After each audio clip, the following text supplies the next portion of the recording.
Hey everyone, welcome back to our Onshape series. This is episode 6, and today we are going to explore one of the most important topics in sketching, constraints and splines.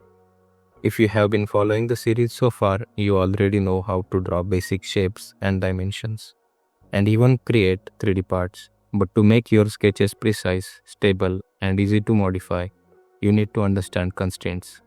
And if you want to draw smooth freeform curves, you need splines. So let's get started. First, let's talk about constraints. In simple words, constraints are rules or conditions that control how your sketch behaves. Imagine you are building a small mechanism. If your lines, circles, and arcs are floating freely, the sketch will be unstable and difficult to modify. But when you add constraints, they lock in relationships. So your geometry stays consistent even if you change dimensions later.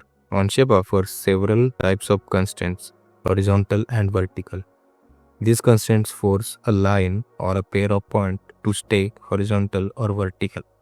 For example, if you want a line to be perfectly flat, apply the horizontal constraint. Coincident. This constraint makes a point or endpoint stick to another point or line. For example, you can make the endpoint of a line touch the center of a circle. Concentric makes two circles or arcs share the same center, useful when you want holes or circular features to align perfectly. Parallel and perpendicular control the angle between lines. Parallel keeps them in the same direction while perpendicular keeps them at 90 degrees.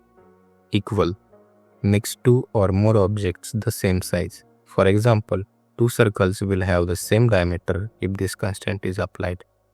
Tangent keeps a line or arc touching a circle. This is often used when creating smooth transitions between curves and lines. Midpoint places a point exactly at the middle of a line or arc, perfect for symmetrical designs. Symmetry makes two objects mirror each other about center line, very helpful for balanced parts. Constraints reduce the need to over-design your sketch. They also make your designs more parametric, meaning they automatically update when you change values.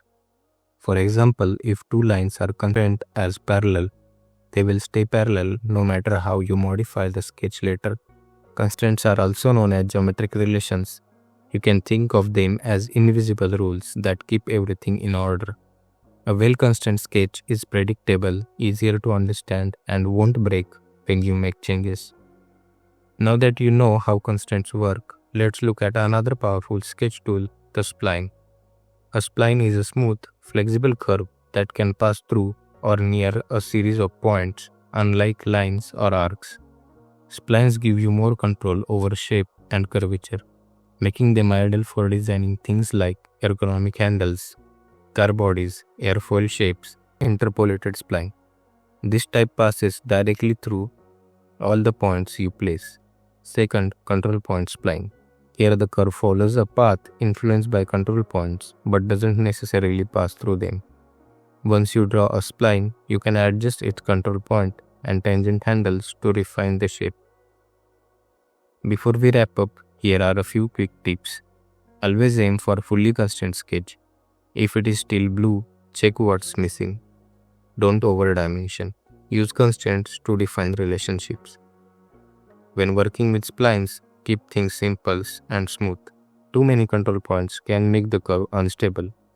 Combine constraints and splines for powerful, precise, and flexible designs. That's it for this episode. Today you learned what constraints are, how geometric relations make your sketches stable, and how to use splines for smooth, freeform shapes. In the next episode, we'll build this knowledge and explore how to use feature patterns and mirrors to speed up your design process.